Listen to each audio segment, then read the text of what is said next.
నమస్కారం. Star hospital సుఖీభావ్కు స్వాగతం. ఈవేళ నేషనల్ ఎపిలెప్సీ డే సందర్భంగా చెట్టంత మనిషిని నిట్ట నిలువున కుప్పకూల్చే పెను ఉత్పాతం, మూర్ఛ వ్యాధికి కారణాలు, చికిత్స గురించిన ప్రత్యేక కథనాన్ని ఈరోజు మీకు అందిస్తున్నాం.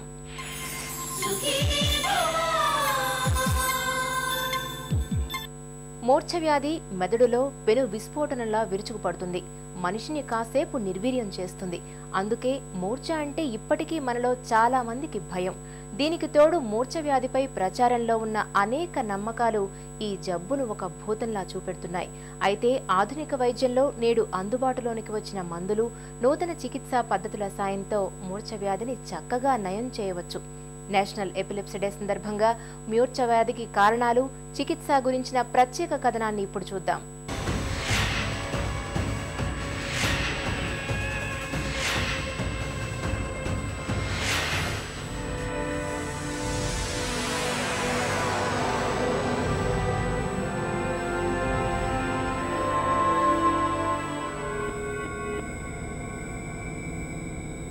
మూర్ఛ, మెదడులో పోటెత్తే విస్ఫోటం,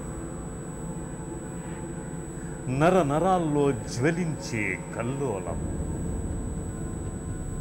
శరీరంలో పెల్లుబికే భూకంపం, మొత్తంగా మనిషిని కుప్పకూల్చే ఉత్పాతం.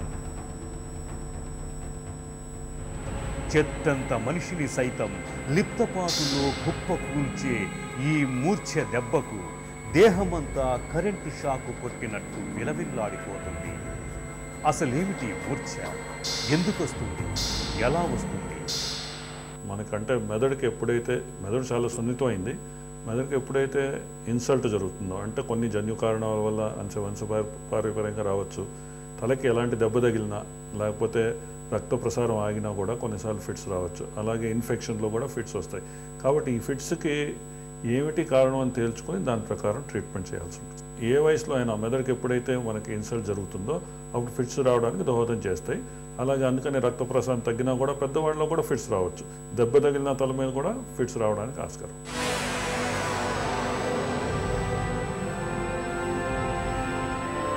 చాలా దురదృష్టకరమైన పరిస్థితి ఏంటంటే, జ్వరం వస్తుంది అంటే ఊపిరి మనకి రక్తంలో ఏదైనా తేడా వచ్చినప్పుడు జ్వరం వస్తుంది. దగ్గు వచ్చిందంటే ఏంటి, మనకి లోపల ఊపిరితో ఏ జబ్బు చేసినా పైకి దగ్గు వస్తుంది.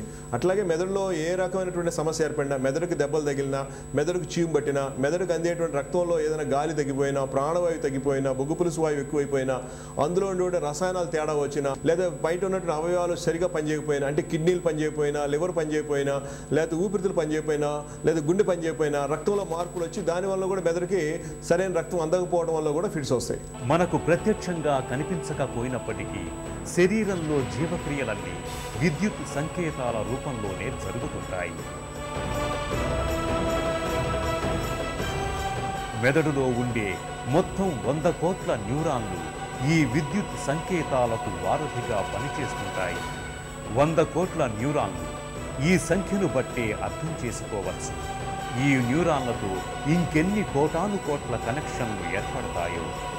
ఇంతటి సంక్లిష్ట ప్రక్రియకు కేంద్రమైన మెదడులో ఏ కారణం చేతైనా షార్ట్ సర్క్యూట్ సంభవిస్తే అది మూర్ఛ రూపేణ మనిషిని కకావికలం చేస్తుంది. ఫిట్స్ అంటే చాలామందికి కింద పడిపోయి, స్పృహ తప్పి, చేతులు కాళ్ళు బిగుసుకుని, కొట్టుకుని, పళ్ళు బిగబట్టి, నోట్లోంచి నురగ కారడం, నాలుక కొరుక్కోవడం, కళ్ళు తేలేయడం, ఇలాంటి పిక్చరే వస్తుంటుంది అన్నమాట మైండ్లో. ఫిట్స్ అంటే అందరికీ ఇలానే ఉంటుందేమో, మూర్ఛ రోగం అంటే అందరికీ ఇలానే ఉంటుందేమో అనిపిస్తుంది. కానీ దీంట్లో నిజం లేదు. ఎందుకంటే ఫిట్స్ అనేవి బేసిక్గా మెదడులో ఎలక్ట్రికల్ యాక్టివిటీ, విద్యుత్ తరంగాలు మెదడులో లయలో తేడా వస్తే దానికి రిజల్ట్గా వచ్చే కండిషనే ఫిట్స్ అంటామన్నమాట. అది రకరకాలుగా రావచ్చు. మెదడులో ఏ భాగంలో ఈ తేడా వచ్చింది అని దాన్ని బట్టి బయట మనకు ఏ విధంగా కనబడుతుంది అని డిసైడ్ అవుతుంది అనమాట. మెదడంతా వచ్చింది అనుకోండి, మనం కామన్గా చూసినట్లు కింద పడిపోయి కొట్టుకొని అలా వస్తుంది అనమాట. ఒక భాగంలో వచ్చిందనుకోండి వేరే రకంగా బయట కనబడుతుంది. కొందరు స్కూల్ పిల్లలు క్లాస్లో లెసన్ వింటున్నప్పుడు అలా చూస్తూనే పోతారు. చిన్న చిన్న నాలుకతో అలా కదిలించడం, చేతులు చిన్నగా కదిలించడం, అలా మళ్ళీ నార్మల్ అయిపోతారు అన్నమాట. లెసన్ వింటూ సడన్గా బ్లాంక్ అయిపోతారు, మళ్ళీ నార్మల్ అయిపోతారు. ఇలా 100 సార్లు జరగచ్చు. ఇది కూడా ఒక రకం ఫిట్టే, యాబ్సాన్స్ సీజర్స్ అనమాట. అంటే పరధ్యానంగా ఉన్న ప్రతి పిల్లవాడికి ఫిట్స్ ఉండవు, కొందరికి వాళ్ళల్లో ఇలాంటి ఫిట్స్ ఉండే అవకాశం లేకపోలేదు. కరెక్ట్గా ఇన్వెస్టిగేట్ చేస్తే వాళ్ళకి కనుక్కుని దాన్ని సాల్వ్ చేయొచ్చు కూడా. ఇంకొందరికి ఏమవుతుందంటే మామూలుగా ఉంటారు, సడన్గా బిహేవియర్ మారిపోతుంది, ప్రవర్తన తేడాగా ఉంటుంది, ఏదేదో మాట్లాడుతుంటారు, అరుస్తుంటారు, బట్టలు చించేసుకుంటారు, మళ్ళీ నార్మల్ అయిపోతారు. ప్రతిసారి వచ్చినప్పుడు ఒకే విధంగా ఉంటుందండి, స్టీరియో టైప్డ్ అంటారు, ప్రతిసారి ఒకే విధంగా ఉంటుంది. ఇది కాంప్లెక్స్ పార్షియల్ సీజర్ కానీ టెంపరల్ లోబ్ సీజర్స్ కానీ అని అంటారనమాట. ఇది ఒక తరహా ఫిట్. ఇంకొందరికి ఏమవుతుందంటే ఒక చెయ్యో ఒక కాలు మాత్రమే కొట్టుకోవచ్చు, నిద్రలో మొహం ఇలా పక్కకి వెళ్ళిపోతుంది, ఇలా వెళ్ళిపోతుంటాయి అనమాట. అది ఒక రకమైన ఫిట్, బినైన్ రోలాండిక్ ఎపిలెప్సీ అనే దానికి సంబంధించిన లక్షణాలు అవి. ఇంకొందరికి ఏమవుతుందంటే జర్క్స్ వస్తాయి, ఇలా నిద్ర లేచిన తర్వాత కుదుపులు వస్తాయి అనమాట. మయోక్లోనిక్ జర్క్స్ అంటాం, పూర్తిగా మెలకువ ఉన్నప్పుడు వస్తాయి. నిద్రలో జర్క్స్ రావడం నార్మల్, అది హిప్నిక్ జర్క్స్ అంటాం. కానీ ఇంకొందరికి నిద్ర లేచిన తర్వాత మెలకుగా ఉన్నప్పుడు జర్క్స్ వస్తాయి, అది మయోక్లోనిక్ జర్క్స్ అంటాం. కొందరికి అది చాలాసార్లు వచ్చినప్పుడు అది ఫిట్స్కి దారి తీయచ్చు. ఇది జువెనైల్ మయోక్లోనిక్ ఎపిలెప్సీ కానీ దానికి సంబంధించిన కండిషన్స్లో కానీ మనం చూడొచ్చు.